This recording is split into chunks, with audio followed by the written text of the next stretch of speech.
In 2019, scientists in Canada ran a brilliantly simple experiment. They hid speakers throughout a forest and took turns playing different sounds to the wildlife: the growl of a mountain lion, the howl of wolves, the bark of bears, and ordinary human conversation, just people calmly chatting about their day. The result stunned them.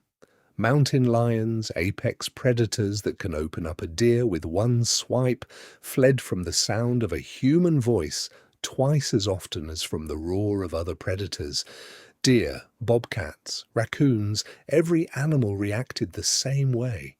Ordinary human small talk terrified them more than the voice of any beast in that forest. So why? Why did a slow, half-bald creature that gets winded climbing 2 flights of stairs become the single greatest nightmare of the entire natural world? The answer is far stranger than you'd think. The first thing to understand is that animals didn't learn to fear us from guns or chainsaws. This fear is far older than any of that. It reaches deep into our evolution. Biologists have a name for it: the landscape of fear. For a wild animal, the world isn't a map of food and water. It's a map of danger. Every meadow, every trail, every drink at the river is scored by one question: where is the predator, and how do I avoid it? A deer doesn't just walk to the river because it's thirsty. It picks the exact spot and moment where the chance of meeting death is lowest. A squirrel doesn't race around a tree because it's hyper. It's scanning every 2 seconds because a single missed glance can end it.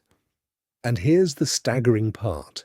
Across enormous stretches of the planet, the most dangerous shape on that entire map, the thing every animal is built to root around, is you. So how did we earn that top spot? Not with claws or fangs. Our ancestors weren't the fastest or the strongest. We couldn't outleap a lion or outsprint a cheetah. But we had a different, far more terrifying talent. We don't stop. Scientists call it persistence hunting.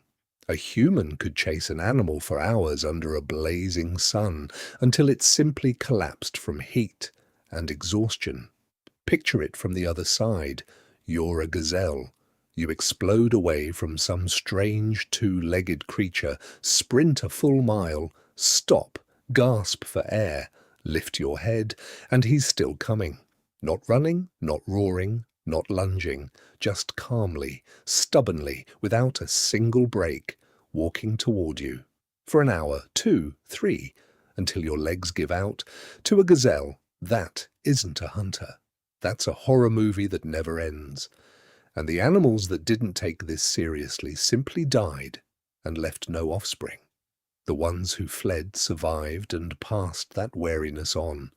Over hundreds of thousands of generations, ordinary caution hardened into something automatic, a reflex burned into the instincts of nearly everything that runs, swims, or flies. Now, here's the part that should surprise you. It's not just deer and rabbits that fear us.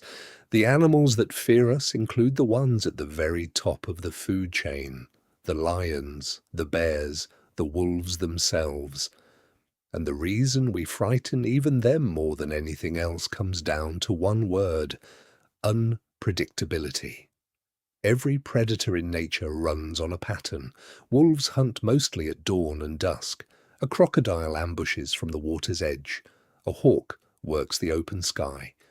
Over millions of years, prey learn to read these schedules like a timetable. If you know when and where a predator strikes, you have a chance to slip past it. With humans, that entire timetable shatters. We hunt at dawn, at noon, at midnight, alone, and in packs. We strike from land, from boats, from the air. We chase deadly beasts and harmless ones with equal ease. One afternoon we toss bread to ducks in a park, the next we carve a highway straight through a forest. No rhythm, no rule, no pattern an animal can learn and survive against. In behavioral ecology, there's a concept called predator recognition. Animals file threats into neat categories: cat, bird, snake, and keep a ready-made escape plan for each one. But a human fits into none of those boxes. We smell wrong, we move wrong, we make sounds nothing else in nature makes. And then, half the time, we act like we're no threat at all. To an animal's brain, that's a glitch in the code, an error it has no script for. And the only safe response to an unsolvable error is total avoidance all the time. Even our scent is its own weapon. Researchers planted trail cameras in a forest and left out cloth strips soaked in nothing but human sweat. Animal activity near them collapsed, about as sharply as it did near actual mountain lion urine. Sit with that. To the natural world, we don't smell like people. We smell like a top-tier predator that could appear from any direction, at any hour, following no rules at all. And this fear is so powerful it doesn't just move animals, it reshapes entire landscapes. When researchers played human voices across wild areas, the effect rippled outward like a stone in a pond. Predators stopped hunting. Smaller animals, suddenly safe from those predators, came out and fed more. Whole food chains shifted, not because a single animal was harmed, but because the sound of us was enough. We are so feared that just the rumor of our presence can quiet a forest, empty a meadow, and bend the behavior of every creature for miles. There's a name for animals that produce this effect: a super predator. And the data is brutal. We hunt other predators at rates several times higher than they hunt each other. We are not just another link in the food chain. To the animal kingdom, we are a force of nature wearing a face. But not every animal just runs. A few have done something far more unsettling. They started studying us. The crows are the perfect example. Crows didn't merely stop fearing humans, they began watching us, learning us, building a case file. In famous experiments, researchers wearing a specific mask captured and released crows. From then on, those crows scolded and dive-bombed anyone wearing that exact mask for years. And here's the chilling part. They taught it to their young and to other crows who were never there. Birds that had never seen the original event would attack the mask on sight because the warning had spread through the flock and down the generations. The crows aren't just avoiding us, they've built a surveillance network aimed squarely at the human race. Whether that's evolution sharpening its tools or the quiet beginning of a feathered rebellion, time will tell. Now travel to the Galapagos Islands, 1835. Charles Darwin steps ashore and finds something that breaks every rule we've just described. The animals don't run. Birds land beside him and study him with calm curiosity. Marine iguanas let themselves be picked up. Giant tortoises don't react to him at all. Darwin wrote that he could shove an iguana into the sea, and it would simply swim back and settle beside him as if nothing had happened. Why? Because these islands had no land predators. These animals had never been taught fear, so they never developed it. And it reveals the whole truth in one stroke. Fear of humans is not built in. It is learned, and where the lesson was never given, it simply doesn't exist. The dodo of Mauritius is the tragic proof. The dodo didn't go extinct because it was stupid. It evolved on a predator-free island and walked right up to the sailors who arrived, curious and unafraid.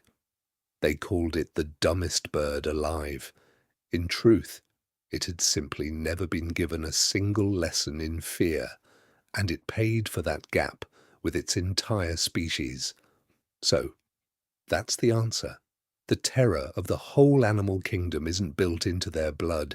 It's a lesson written by us over hundreds of thousands of years of being the one predator that never stops, never follows a pattern, and appears from every direction at once. We didn't become the most feared creature on Earth by being the strongest. We did it by being the one threat nothing could ever predict. From the mountain lion to the dodo, every animal on the planet has learned the same survival rule: avoid the humans. But here's the strange part. While deer and lions learn to dodge us from a mile away, there is one tiny creature that ignores your entire landscape of fear, that feels no terror of you at all. While the whole world runs from you, this little menace flies straight toward you. So why did the mosquito choose you and didn't even bother to sniff the person standing right next to you? That is a story for the next video.